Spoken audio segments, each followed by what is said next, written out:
నడుమ అమెరికా యూనివర్సిటీలలో అవుతున్న గ్రాడ్యుయేషన్ ఫంక్షన్లు చూస్తుంటే మనం ఆంధ్ర యూనివర్సిటీలు ఉన్నామా ఉస్మానియా యూనివర్సిటీలు ఉన్నామా అని డౌట్ అనుమానాలు వస్తున్నాయి అటు అక్కడి పోయిన మనోళ్లకు.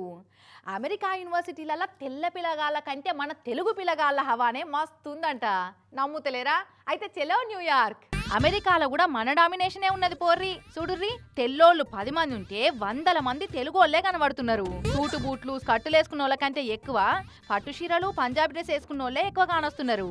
అమెరికా న్యూయార్క్ ఉన్న ఫేస్ యూనివర్సిటీ గ్రాడ్యుయేషన్ ఫంక్షన్ లా కనిపించిన సీన్ కి ఇది. న్యూయార్క్ లనే పెద్ద పేరు పోయిన యూనివర్సిటీకి ఇది.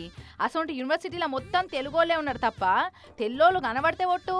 పిల్లల గ్రాడ్యుయేషన్ ఉన్నది కదా అని విమానం టికెట్లు కొనుక్కొని వీసా తీసుకొని అమెరికా పోయిన పేరెంట్స్ అక్కడికి పోయినాక ఎటు చూసినా తెలుగోళ్లే కనబడే వరకు ఓర్ని మనం ఏపీలు ఉన్నామా తెలంగాణలు ఉన్నామా అమెరికాలు ఉన్నామా అని గిచ్చుకొని చూసుకుంటున్నారట. 4 రోజులుంటే వాళ్ళు ఈలైతారు అన్నట్టు 3 ఏళ్ళు చదవనికి పోతే యూనివర్సిటీనే ఫేస్ ఆంధ్ర తెలంగాణ యూనివర్సిటీ అన్నట్టు మార్చిర్రు మనోళ్ళని ఆడికి పోయిన వాళ్ళే కారెడ్డాల కమెంట్లు చేసుకుంటున్నారు. అయితే అంత మంచిగానే ఉన్నది కానీ ఊరు మారితే ఫుడ్ మారుతుంది బెడ్ మారుతుంది కానీ మన బ్లడ్ మారదన్నట్టు కొంతమంది ఆ గ్రాడ్యుయేషన్ ఫంక్షన్ లో కూడా రాజకీయ పార్టీల జెండాలు పట్టుకొని ఊపుకుంటా ఏదో ఎవరెస్ట్ ఎక్కిన కిలిమంజారో ఎక్కిన అన్నట్టు మస్తుగా మురుస్తుర్రు. అమెరికా ప్రొఫెసర్లకు షీదర తెప్పిస్తుర్రు కూడా గట్ల చేసి.